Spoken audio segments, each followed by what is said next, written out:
खबर के साथ सूत्रों के हवाले से एक बड़ी खबर सामने आ रही है। आरजेडी और कांग्रेस की अहम बैठक। अगले हफ्ते आरजेडी और कांग्रेस की बैठक होगी। जी हां, सीट शेयरिंग को लेकर के ये बड़ी बैठक मानी जा रही है। अगले हफ्ते आरजेडी और कांग्रेस की बैठक होगी। सूत्रों के हवाले से खबर सामने निकल कर आ रही है।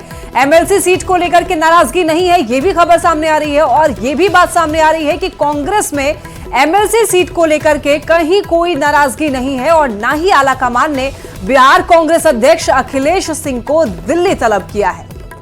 आपको बता दें कि इससे पहले एक खबर मिल रही थी कि कांग्रेस अध्यक्ष अखिलेश सिंह दिल्ली जाने वाले हैं, लेकिन अब हम आपको ये बड़ी जानकारी दे दें। सूत्रों के हवाले से बड़ी खबर ये सामने आ रही है कि आरजेडी और कांग्रेस के बीच में कोई नाराजगी नहीं है। एमएलसी सीट को लेकर कांग्रेस के अंदर फैसला हुआ नहीं है। अभी 11 तारीख लास्ट डेट है, 2 दिन और इंतजार कीजिए और मुझे उम्मीद है कि जिस तरह की चर्चाएं हैं ये सब खारिज होगी और कांग्रेस का एमएलसी बनेगा।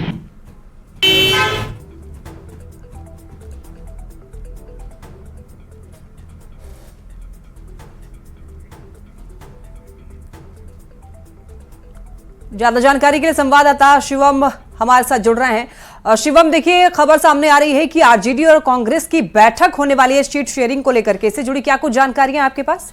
देखिए, निश्चित तौर पर सूत्रों के हवाले से बड़ी खबर इस वक्त आ रही है कि बिहार में सीट शेयरिंग को लेकर कांग्रेस और आरजेडी की अगले हफ्ते बैठक होगी। क्योंकि अगले हफ्ते की अगर बात करें तो भारत जोड़ो न्याय यात्रा भी कांग्रेस की खत्म होने को आ रही है। ऐसे में सूत्रों का दावा है कि कांग्रेस पार्टी की जो हाईकमांड है वो तेजस्वी यादव, लालू प्रसाद यादव से सीट शेयरिंग को लेकर बातचीत करेगा। लोकसभा चुनाव में ज्यादा समय रह नहीं गया है। कांग्रेस ने अपनी पहली उम्मीदवारों की लिस्ट भी जारी कर दी है। ऐसे में जिन जिन राज्यों में कांग्रेस गठबंधन में है वहां पर और जहां जहां सीट शेयरिंग को लेकर अभी तक बात नहीं बनी है वो अगले हफ्ते में उसको आगे बढ़ाया जाएगा। अभी तक की अगर बात करें तो यूपी, दिल्ली, हरियाणा, गुजरात, इन तमाम राज्यों में कांग्रेस ऑलरेडी सीट शेयरिंग का ऐलान कर चुकी है। आज शाम को डीएमके के साथ तमिलनाडु में ऐलान करेगी। उसी कड़ी में अगले हफ्ते बिहार को लेकर बड़ी बैठक होनी है। पहले एक समीकरण बना था जब सीएम नीतीश कुमार इंडिया गठबंधन में शामिल होते थे हुआ करते थे, लेकिन उसके बाद जैसे ही वो अलग हुए अब एक नए सिरे से गठबंधन की कहानी बुननी है। उसी को लेकर अगले हफ्ते बड़ी बैठक होगी। और शिवम, देखिए ये भी खबर सामने आ रही है कि अखिलेश सिंह को वहां पर नहीं बुलाया गया आलाकमान के द्वारा, दिल्ली तलब नहीं किया गया है। तो क्या कंफर्मेशन है इसे लेकर? देखिए, कांग्रेस के उच्च सूत्रों का न्यूज 18 से ये दावा है कि एमएलसी सीट को लेकर कांग्रेस आलाकमान और जो प्रदेश नेतृत्व है उनके बीच में ऐसी कोई नाराजगी नहीं है। ना ही पार्टी ने प्रदेश अध्यक्ष अखिलेश सिंह को तलब किया है।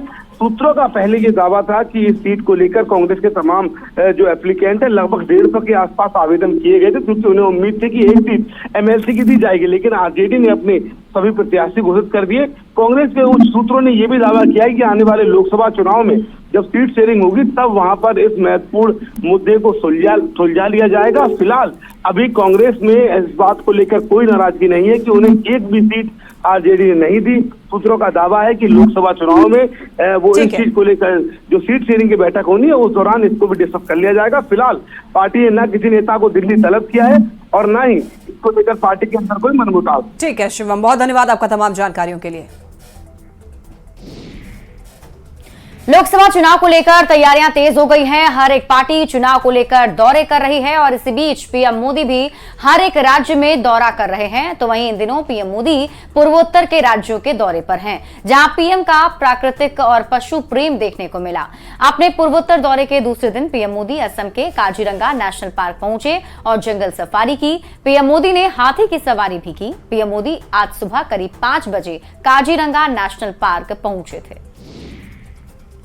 पीएम मोदी के जंगल सफारी की तस्वीरें आप देख सकते हैं। पीएम मोदी के काजीरंगा पहुंचने से पहले सभी सुरक्षा व्यवस्था चाक चौबंद कर दी गई थी। जानकारी के मुताबिक पीएम मोदी करीब 2 घंटे तक काजीरंगा नेशनल पार्क में रहे।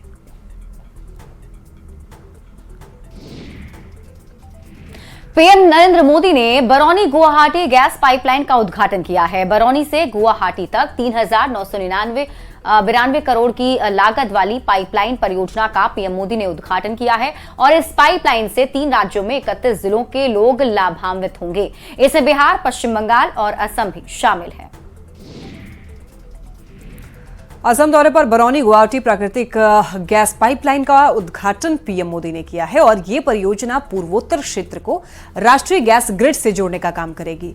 इस पाइपलाइन को बिछाने वाली कंपनी गेल गेल लिमिटेड के कार्यकारी निदेशक AK त्रिपाठी ने बताया है कि ये पाइपलाइन स्वच्छ ऊर्जा का एक भरोसेमंद स्रोत प्रदान करेगी, आर्थिक वृद्धि को बढ़ावा देगी, साथ ही क्षेत्र के लोगों के समग्र कल्याण को बढ़ाएगी।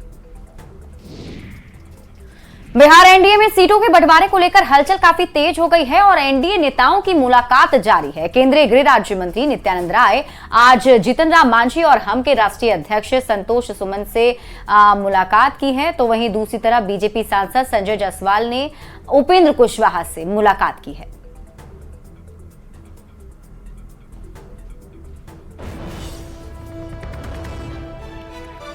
भारत ने धर्मशाला टेस्ट जीता, बड़ी खबर आप तक पहुंचा रहे हैं क्रिकेट जगत से जुड़ी पारी। और आपको बता दें कि 64 रन से जीता है भारत ने।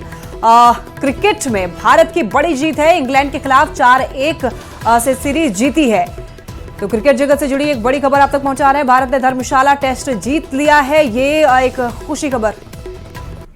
और ये लाइव तस्वीर आपको दिखा रहे हैं पटना की, जहां केंद्रीय गृह मंत्री अमित शाह पहुंच चुके हैं। पालीगंज में गृह मंत्री की आज जनसभा होनी है और उससे पहले आपको बता दें कैलाशपति मिश्र की प्रतिमा का अनावरण आज करने जा रहे हैं केंद्रीय गृह मंत्री अमित शाह। और आप तस्वीर लाइव देख रहे हैं पटना से, जहां वो पहुंच चुके हैं। और देखिए जो कार्यकर्ता उनके स्वागत के लिए वहां पर खड़े थे, उनका अभिवादन स्वीकार करते हुए, और उनके साथ डिप्टी सीएम सम्राट चौधरी भी मौजूद हैं। आपको बता दें कि यहां से सबसे पहले अमित शाह कैलाशपति मिश्र की प्रतिमा का अनावरण करेंगे और फिर पटना के पालीगंज जाएंगे, जहां जनसभा को संबोधित करना है। वहां भी गृह मंत्री का इंतजार किया जा रहा है। तो लाइव तस्वीर हम आपको दिखा रहे हैं। जब भी केंद्रीय गृह मंत्री अमित शाह पटना आते हैं तो बीजेपी के कार्यकर्ताओं में अलग उत्साह देखने को मिलता है। तस्वीर हम आपको दिखा रहे हैं, इसमें देखिए राज्यपाल की भी मौजूदगी है। यहाँ RVR लेकर राज्यपाल भी मौजूद हैं, रिसीव करने के लिए आए थे केंद्रीय गृह मंत्री अमित शाह को। और डिप्टी सीएम सम्राट चौधरी की भी मौजूदगी है। तो अमित शाह का ये मिशन बिहार है, जिसके तहत उनका ये दौरा और पटना पहुंच चुके हैं। गृह मंत्री अमित शाह का मिशन बिहार, लाइव तस्वीरें न्यूज़ 18 बिहार झारखंड आपको दिखा रहा है। लोगों का अभिवादन स्वीकार कर रहे हैं गृह मंत्री अमित शाह। पालीगंज में जनसभा को संबोधित करने वाले हैं। और देखिए भगवान बुद्ध की प्रतिमा अमित शाह को दिया जा रहा है। और बता दें आपको कि अमित शाह 63-40 का मिशन लेकर के यहाँ पर आए हैं। और कहा यह जा रहा है कि ओबीसी समाज के ओबीसी वर्ग के लोगों से जुड़ेंगे और उनसे बात करेंगे। ओबीसी वोटरों को साधने की कवायद है अमित शाह की। और चूंकि आपको बता दें कि बिहार की राजनीति में जातीय समीकरण एक अहम रोल निभाता है और इसी के लिहाज से बीजेपी के चाणक्य कहे जाने वाले अमित शाह बिहार दौरे पर हैं। और उससे पहले ये प्रतिमा का अनावरण करने जा रहे हैं गृह मंत्री अमित शाह। जैसा कि हमने आपको पहले बताया था, कैलाशपति मिश्र की प्रतिमा का अनावरण आज किया जाना है।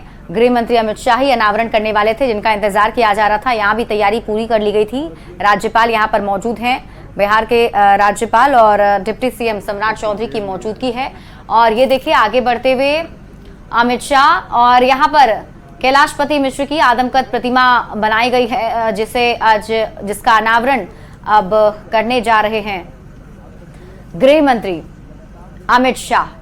ये तस्वीर हम आपको दिखा रहे हैं पटना से लाइव आपके टीवी स्क्रीन पर। आज ये कार्यक्रम यहाँ आयोजित किया गया था, जिसके तहत सबसे पहले कैलाशपति मिश्र की प्रतिमा का अनावरण करना है और उसे करने के लिए केंद्रीय गृह मंत्री अमित शाह पहुंच चुके हैं। बीजेपी के कार्यकर्ता की मौजूदगी है, साथ ही साथ बीजेपी के नेताओं की यहाँ मौजूदगी है। और यहाँ से फिर सीधे अमित शाह जो हैं वो जनसभा को संबोधित करने के लिए जाने वाले हैं। और ये देखिए कैलाशपति मिश्र की प्रतिमा का अनावरण किया है केंद्रीय गृह मंत्री अमित शाह ने। और यहां से अब वो सीधे जनसभा को संबोधित करने के लिए पटना के पालीगंज के लिए रवाना हो जाएंगे, जहां बड़ी संख्या में लोगों की मौजूदगी है और वो सभी इंतजार कर रहे हैं कि आज जब अमित शाह मंच से संबोधन करते हैं तो क्या कुछ बड़ी बातें कहते हैं। क्योंकि आपको याद होगा इससे पहले जब पीएम मोदी बिहार दौरे पर आए थे तो उन्होंने ना सिर्फ विपक्ष पर निशाना साधा था, बल्कि एक एजेंडा भी सेट किया था। जो टारगेट सेट किया गया है बीजेपी की तरफ से 370 सीटों का, कैसे उसे साधना है, इसको लेकर उन्होंने टिप्स दिए थे। और ये देखिए, केंद्रीय गृह मंत्री अमित शाह को उन्हें देखने के लिए, उनकी एक झलक पाने के लिए बहुत सारे कार्यकर्ता वहां मौजूद हैं। और ऐसे में वो नहीं चाहते कि कोई भी मायूस हो, और ऐसे में सबका अभिवादन वो स्वीकार कर रहे हैं। और यहाँ से अब सीधे निकल रहे हैं, पटना के पालीगंज पहुंचेंगे, जहां जनसभा को संबोधित करेंगे। उनके साथ दोनों डिप्टी सीएम सम्राट चौधरी और विजय सिन्हा हैं।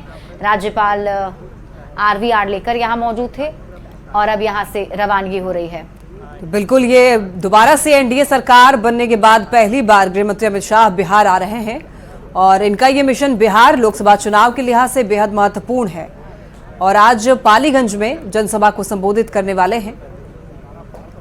तो आपने देखा यहां पर,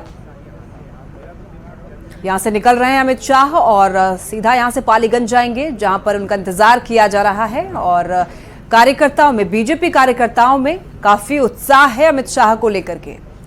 जब भी अमित शाह बिहार आते हैं, बाकी राजनीतिक पार्टियों में भी खलबली मच जाती है। और ऐसे में तो आपने देखा कि कैलाशपति मिश्र की प्रतिमा का अनावरण कर दिया है अमित शाह ने। अब पहुंच रहे हैं पालीगंज और वहां पर ओबीसी समाज के लोगों से जुड़ेंगे, बातचीत करेंगे, अपनी उपलब्धियों को भी गिनवाएंगे और किस तरीके से जीत हासिल की जाए चुनाव में, उसका मूल मंत्र भी कार्यकर्ताओं को देंगे। और चूंकि बिहार की राजनीति में जातीय समीकरण बेहद महत्वपूर्ण हो जाता है, तो इसी के लिहाज से चूंकि 63% जो है वो ओबीसी समाज के वर्ग के लोग हैं, तो ऐसे में उनका भागीदारी जो है चुनाव में, वोटिंग में, वो काफ़ी ज़्यादा रहता है। और एक तरीके से कहें कि ओबीसी समाज के लोग निर्णायक भी कई बार साबित होते हैं चुनाव में। और इसी वजह से ये बिहार का दौरा अमित शाह का बेहद महत्वपूर्ण है। शिप्रा, बिल्कुल। और ये दो तस्वीर अभी आपको टीवी स्क्रीन पर दिखा रहे हैं। पहली तस्वीर जो लाइव तस्वीर है, वहां से अब काफिला निकलता हुआ केंद्रीय गृह मंत्री अमित शाह का, जो अब सीधे पालीगंज पहुंचेगा। ये दूसरी तस्वीर हम आपको उस वक्त दिखा रहे हैं जब गृह मंत्री अमित शाह वहां पहुंचे थे। उनका सबसे पहले स्वागत किया गया और स्वागत करने के साथ ही उन्हें भगवान बुद्ध की एक तस्वीर भी भेंट स्वरूप दी गई, अंगवस्त्र देकर उनका स्वागत किया गया। और उसके बाद कैलाशपति मिश्र की जो आदमकद प्रतिमा स्थापित की गई है, उसका अनावरण उन्होंने किया है। और ये दो तस्वीर हम आपको दिखा रहे हैं। ये देखिए, तस्वीर दूसरी उस वक्त की है जब अनावरण करने के लिए पहुंचे थे। और इसके बाद अब यहाँ से पालीगंज जाने वाले हैं गृह मंत्री अमित शाह। निकल चुके हैं और थोड़ी देर में पहुंच ही जाएंगे, क्योंकि पटना से सटा हुआ ही पूरा इलाका है पालीगंज का, जहां इंतजार किया जा रहा है। और जैसे कि अभी हम आपको बता भी रहे थे कि ये दौरा काफी अहम माना जा रहा है। और लगातार अगर आप देखें तो बिहार में बीजेपी के वरिष्ठ नेताओं का दौरा जो है वो शुरू हो चुका है। 5 दिनों के भीतर 2 बार पीएम मोदी ने बिहार का दौरा किया, जिसके तहत उन्होंने 3 जनसभाएं की। और जनसभा के दौरान उन्होंने एजेंडा तो सेट किया ही, साथ ही साथ एक संदेश देने की कोशिश भी की गई। और आपने देखा किस तरीके से व्यक्तिगत हमला जो पीएम मोदी पर किया गया था, उसका जवाब ना सिर्फ पीएम मोदी ने दिया, बल्कि बिहार के बीजेपी की तरफ से एक तरीके से कैंपेन ही शुरू कर दिया गया, मोदी का परिवार। आज जब गृह मंत्री अमित शाह जनसभा को संबोधित करेंगे, तो क्या कुछ उनके निशाने पर रहेगा, ये देखने वाली बात होगी। पालीगंज जो सभा स्थल भी इस बार चिन्हित की गई है, जो जहां सभा होनी है, उसे भी कई मायनों में खास माना जा रहा है, क्योंकि वहां से करीब करीब बिहार की 3 से 4 लोकसभा सीट को जो है साधने की कोशिश वहां के वोटरों को होगी। बिल्कुल शिप्रा, और वो जो इलाका है वो ओबीसी समाज के लोग जो है वहाँ पर वो ज़्यादा रहते हैं। और मेन जो मूल मकसद है अमित शाह का वो यही है कि कैसे उनको साधना है, ओबीसी वोटर्स को कैसे साधना है, क्योंकि हफ्ता 10 दिन के भीतर ही बहुत जल्द ऐलान हो जाना है कि कब लोकसभा चुनाव होने जा रहा है। और ऐसे में बीजेपी ने तैयारी पूरी कर ली, कमर कस चुकी, एड़ी चोटी लगा दिया है बीजेपी ने। बिल्कुल लक्ष्मी, और जैसा कि हम दर्शकों को बता रहे हैं, कैलाशपति मिश्र की प्रतिमा का जो अनावरण किया गया है, तो कैलाशपति मिश्र कौन है ये भी बता दें। बीजेपी के अध्यक्ष रहे हैं, बिहार बीजेपी के पहले अध्यक्ष थे कैलाशपति मिश्र, और राजस्थान और गुजरात के गवर्नर भी रह चुके हैं, जिनकी प्रतिमा अभी आप अपने टीवी स्क्रीन पर देख रहे हैं। साल 2012 में इनका निधन हुआ था। 89 साल की उम्र में इन्होंने अंतिम सांसें ली थी। साल 2016 में सम्मान में डाक टिकट भी बनाए गए थे। और कैलाशपति मिश्र बीजेपी के, बिहार बीजेपी के पहले अध्यक्ष थे। और जैसा कि हमेशा से देखा गया है, बीजेपी की तरफ से एक सम्मान सभी को दिया जाता है और ऐसे में ये आदमकद प्रतिमा का अनावरण आज गृह मंत्री ने किया है।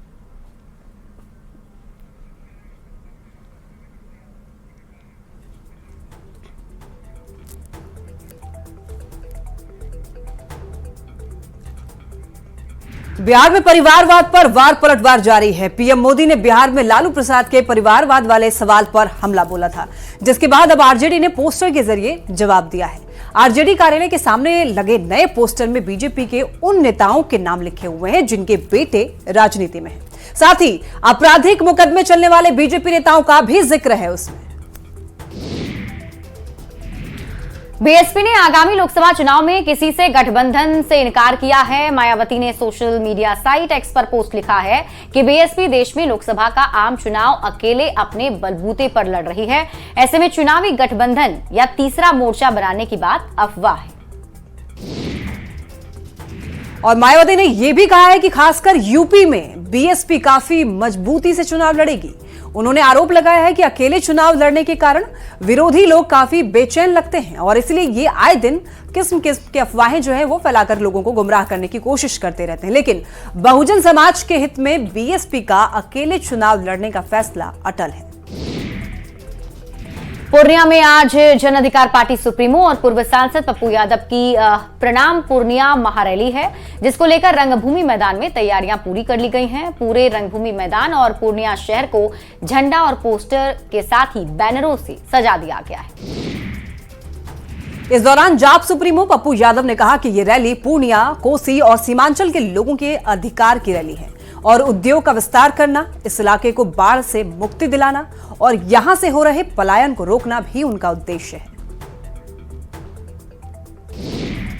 ये आम आदमी, ये जो देश नफरत की राजनीति हो रही है, जात पात की राजनीति हो रही है, कभी किसानों पर सब चर्चा नहीं, महिलाओं पर, बेटियों की पढ़ाई पर, उसके रोजगार पे चर्चा नहीं, आंगनबाड़ी पे चर्चा नहीं, रसोईया पे चर्चा नहीं, ममता पे चर्चा नहीं, आशा पे चर्चा नहीं, नियोजित शिक्षक पे चर्चा नहीं। इस हमारे जो कोसी सीमांचल मिथिलांचल का इलाका है, ये मक्का मखान का इलाका। कभी एक बार बात होती है, 3 बार नरेंद्र मोदी जी आए, एक बार विशेष पैकेज की बात हुई, विशेष राज्य की चर्चा हुई। और फिलहाल इस बुलेटिन में अभी के लिए बस इतना ही। आप देखते रहिए न्यूज़ 18 बिहार झारखंड।